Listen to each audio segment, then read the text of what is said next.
Welcome to another edition of the Resilient Living Podcast, a show dedicated to improving quality of life for both people and planet through liberation and independence, moving from surviving to thriving and living life on your own terms. So we have some ways to combat inflation and things like that, the madness of life, by practicing such things as minimalism. I got practicing into this, getting started a couple of years ago, but it's not what you think. It's not like I live in a white house with white walls, with white furniture and a white flooring, a white guy laying in the middle of it, with nothing in the house whatsoever. I wanted to tweak it, as I do everything, to make it fit my lifestyle. And I do want to inform you guys that a lot of people sometimes have a tendency to make things into a religion or almost like a cult, right? Like a group thing, where I look at everybody's lives are different. You have different needs, wants, and abilities, disabilities. So you can kind of take from what I do is take the best of the best. Take what fits you and mold it into your way that makes it fit your life. So I want to talk about some pros and cons of how it didn't fit mine. I'm not here to piss anybody off or point fingers or anything like that. Just saying that minimalism has its pros and its cons for me, and it may for you as well. But I definitely think that there's more pros than cons. As I started to write down my notes, well, what can I think of that was bad? Right? Couldn't really think of too many of the cons. But with that, let's get in it. So, as I said, it can be tweaked. I like to take the best of the best, is what I call it. So I actually marry essentialism, which is like just buying only what you need, right? And that's going to go into the cons of stuff. So tweak it any way you want. The way I've tweaked it here is I own a lot of things. As I said, I don't really have like a house that's completely empty. I don't even have a house really, so I guess I fall in the category of minimalistic living. I live in a trailer. I live in about 280 square feet, I think it was. Basically a 29-foot by 8-foot tiny house. And that's with two daughters, and I used to have a dog. And okay, that's what I'm going to tell you about. There's some cons to that. It's like living in a hallway, but the maintenance is super low is the first thing. When I clean my house, I usually have my Saturdays is when I take off. Every Saturday for my life, that's barbecue, ice cream Saturday. Me and my daughters just relax and do nothing. On Sunday, that's when I go to clean everything up, maintain stuff. I can sweep my floor, guys, in probably, 2 minutes, if that, right? I can wipe down the counters, basically to cut it short, wiping down the counters, scrubbing the toilets, emptying out the black tank, and maintaining things. I can do my whole entire living space in my inside living space, probably less than, I'd say about an hour and a half, right? That's if I'm full-blown going. Like scrubbing up the walls and dusting, the windowsills and stuff like that. So it's relatively low maintenance, whereas I look in contrast to living in a house, how you have to vacuum the carpets, sweep all the floors. You've got so much more surface area in the bathroom to scrub the shower and the toilets. Not only that, the large tile floor. So it's been really nice not to have to do those things. So I definitely want to say that maintenance is super, super low. By the way, too, I've been living in a travel trailer, tiny house, for probably about 7 years now. I can't remember the exact date that I moved in, but yeah, it's been quite a bit. So that's where I'm referencing to. Maintenance also in a house, you've got a lot of different appliances and things like that. I think that takes up, the more you own, the more it ends up owning you. So living tiny, living minimalistic forces you to not really have that much stuff, which could be a pro and a con in of itself. But definitely as far as time, you have way more time. Instead of spending that time mowing a lawn and, washing all the windows and things like that, keeping your place up spick and span, you have a heck of a lot more time for yourself. I just want to add in there that if you wanted to, like if you were studying something, or like educating yourself, or you wanted to make more money or start a business or something, anything that you want, or just time to nap and not have to do so much, this minimalism might be for you because it does afford you. We talked about auditing your time. Where does all your time go? And man, a lot of it goes to maintenance, cleaning up, and things like that. So minimalism also, I think, could be expanded over into your business. so that like for me, for instance, I don't even have it on my notes here, but I rent 2 spaces to park some shipping containers. That's what it is. I've got a 40-foot shipping container, and it costs me like $150 a month, especially I live in San Diego, California, guys. That's unheard of. So I run my entire business out of shipping container. And I park a couple of work trailers and stuff next to it. I'm into roofing construction. I own my own business. And I have 0 employees at the moment right now. And everything's pretty simplified. So that makes even business simple. So it can leak out even into business. So low overhead. To give you guys an idea, I stationary RV live, right? I don't move around and everything, but my rent is 1/3 of what most people pay here. I think less than 1/3 at this point, November 2021. So the low overhead on maintaining the structure and everything like that is way less than a house. So I am definitely happy with that. So if somebody needed to pay off debt, they needed more time, definitely you want to consider incorporating minimalism into your life. So the other thing I found is that it clears up mental space. Now, not necessarily how I live now, which we're going to get into, creating things such as, cooking and things like that, and fermenting foods. I've got stuff and it starts to add up really fast. I've got a box of jars of kombucha bottles sitting right underneath my television. So yeah, things have been accumulating up, but when everything's all cleaned up, I just want to say, like, it frees up your mind. It makes you feel a lot clearer, a lot cleaner. Psychologically, I think when your surroundings are all jumbled up, it makes you feel kind of overwhelmed. And the reason I know this for myself anyways is that once I cleaned everything up, put everything away, like even I have a special needs daughter, so I always have a tendency of leaving the wipes and the diapers and everything outside of the cabinet, just so that we can have it there readily. It's one less thing I got to do is open the cabinet. I know it's ridiculous, but in my line of life, anything that helps. But I found when I started putting everything away and organized my space, how it has a tendency to get out of control. You just get busy. Once I cleaned everything up, it felt so much better. I was sitting in the middle of it and just felt like you can think a lot better. Like when your eyes are moving around, take an audit of yourself when you're sitting around, your place. You just start looking around at pictures and things, and then also your mind starts to wander off of like, oh man, maybe I should clean that up over there. Just, oh man, I got so much stuff. It may not be for everybody, but for me, I definitely experienced a lot more mental clarity. So here's a good one. It helps with inflation of the dollar. So because you don't own a lot of things. When you own a lot of things, you have to pay to maintain them, to repair them, to replace them. I thought this would be kind of a cool one to kind of throw in there for the hard times that we have going on right now. So if inflation is going up on everything, your dollar's being devalued, the answer to me is to incorporate such things as essentialistic living, essentialism, and minimalistic living, because you don't really need to own much. And if you don't need to own much, you don't have to make that much money, which gets devalued, right? I mean, it's not the perfect investment strategy. I know, like, savers are losers, as far as like Robert Kiyosaki says and stuff like that. And if you're not in debt, you're paying somebody else's debt, which is true. But that's a very, very hard thing to wrap your head around and to understand. And when I look at that, to combat that, how do we combat most things that are just beyond our control, right, of understanding? When things get so jumbled up, it's so complicated, what do we do? What would be the answer to uncomplicate things, to simplify, in my opinion? So by getting away from all of those expenditures and things, the big house, the cars, and the having to maintain and clean and buy all these things. When you live a minimalistic life, you don't really have to work so much. So you can start saving. As I said, some people say that saving money is what happens. Saving money is for losers. But what if you didn't have to make that much money? Now what are you? You're definitely not a winner, because you're not, as far as financial success, because you're not rolling in the dough.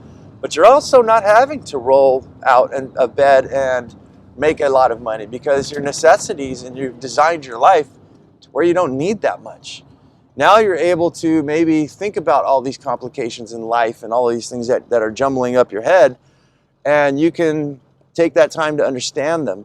I think minimalism for me, one of the biggest pros is that it really slowed things down.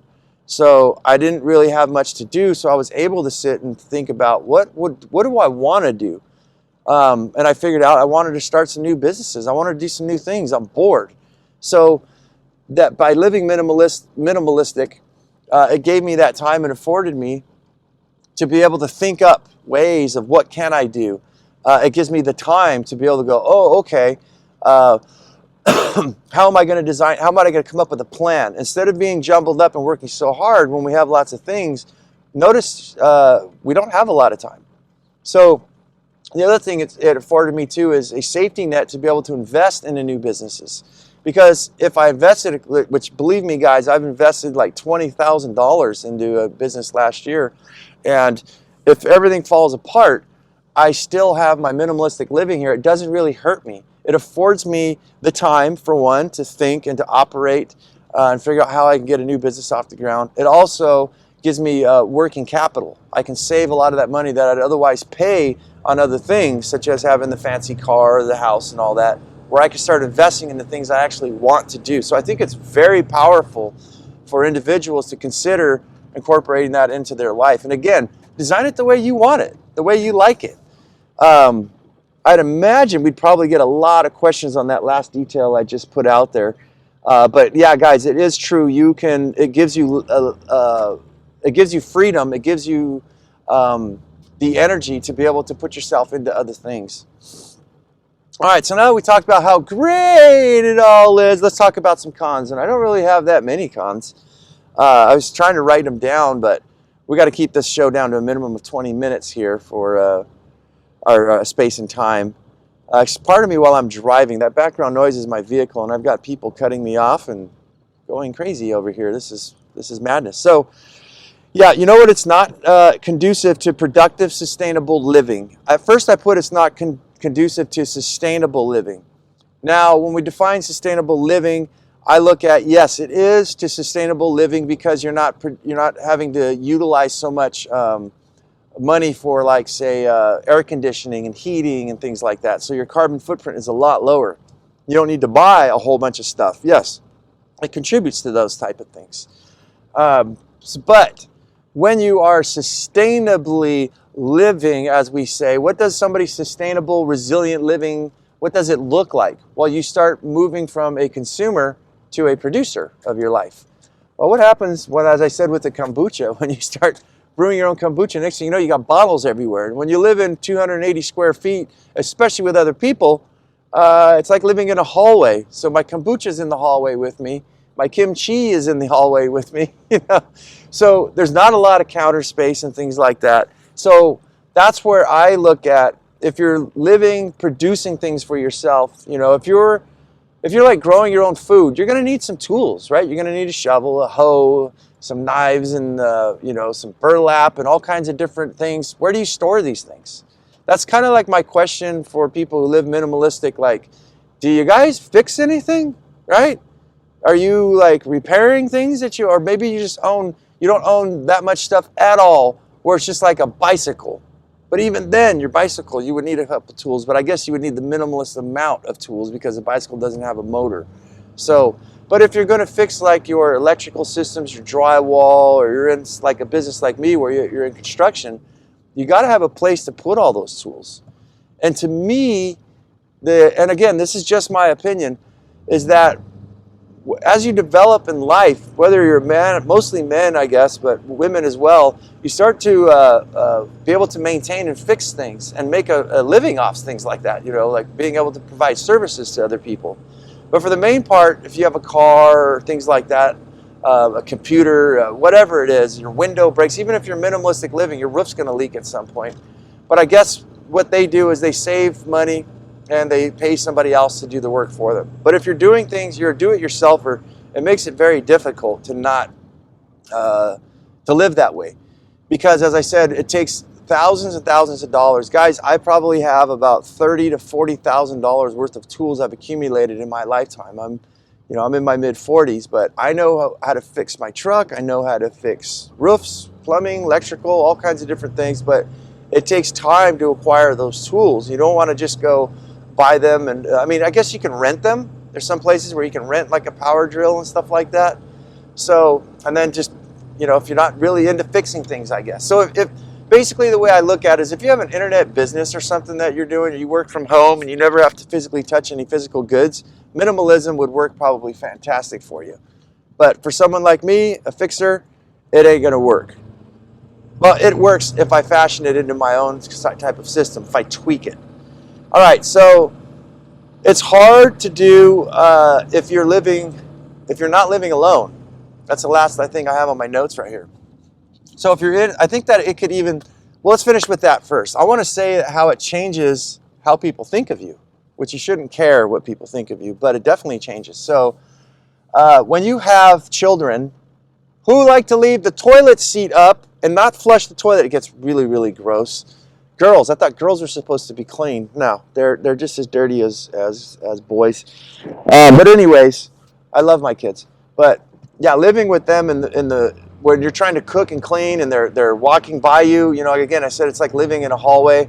It's simple, yeah, simple as heck, but it takes a lot of patience. A lot of patience. Oh my goodness, does it take patience?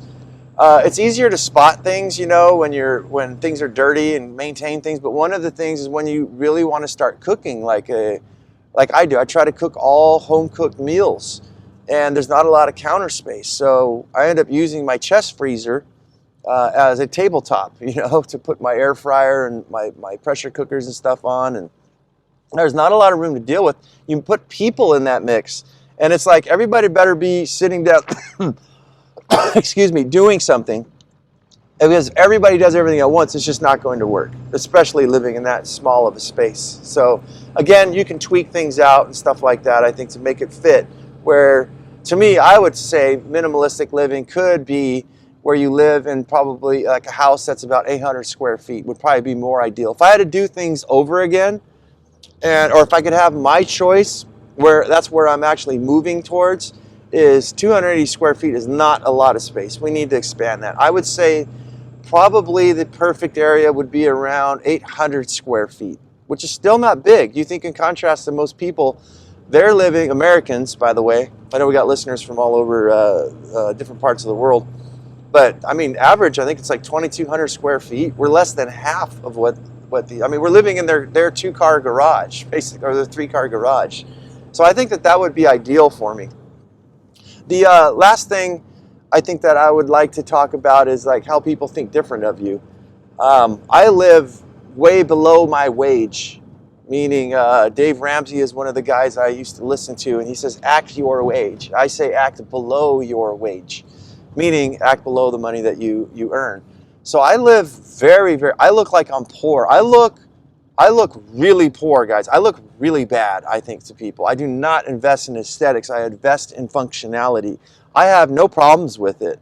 But the thing I wanted to tell you guys is how people think differently of you. I think I have certain members of family and stuff like that that look and go, why would you do that to yourself?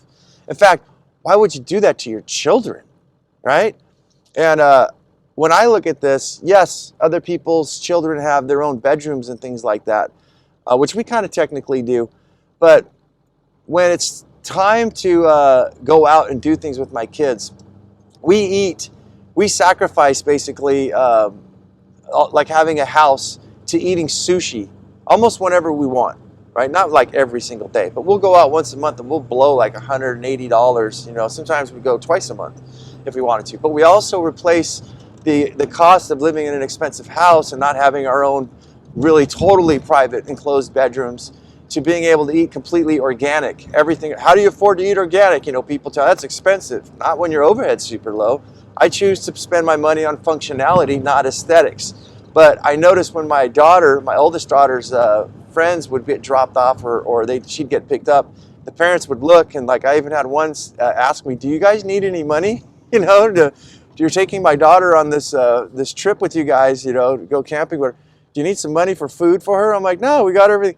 Then I looked, I said, oh, so people's perception of you changes. So, but yeah, I really like that. That's for those of you who don't follow me, I do mini retirements. Minimalistic living is why I'm able to do those type of things. Because I pay a third of what most people do, I'm able to eat the healthiest foods, on the planet. It affords me time to go grow a lot of my own food, start new businesses. It actually take my kids for like 4 to about a month to 3 months vacations, taking off, living in this vehicle that you're seeing behind you for those of you watching or hearing in the background. And we get to do whatever we want. It frees up a lot of time. So guys, I think you guys might want to consider, hopefully this show kind of helps you out to give you the pros and the cons. And as you guys can see, there's a lot more pros than there is cons. And on the whole, people treating you differently, I'd say even if you were dating, you brought, a man or a woman home and they're just like, this is where you live? Like, why? Like, I don't know, it could affect, but you shouldn't care what people think of you because these people aren't paying your bills. They're not there warming you when you're cold or cooling you off when you're hot. This means nothing. I think that you should do what you got to do for your happiness and all that. And other people, I think, don't really affect those type of things, or at least they shouldn't. Stop caring what people think about you. You're going to hear that through the lifetime of this show. So guys, that's it. You guys know what to do. Like, subscribe, and do all that kind of stuff. Give me a thumbs up, thumbs down. If you do give me a thumbs down, tell me why. I'd like to know your opinion on these type of things. So yeah, as I always say, guys, go out there and have yourself a near life experience. Don't lose your muchness. Carry on the fire and human up, my friends.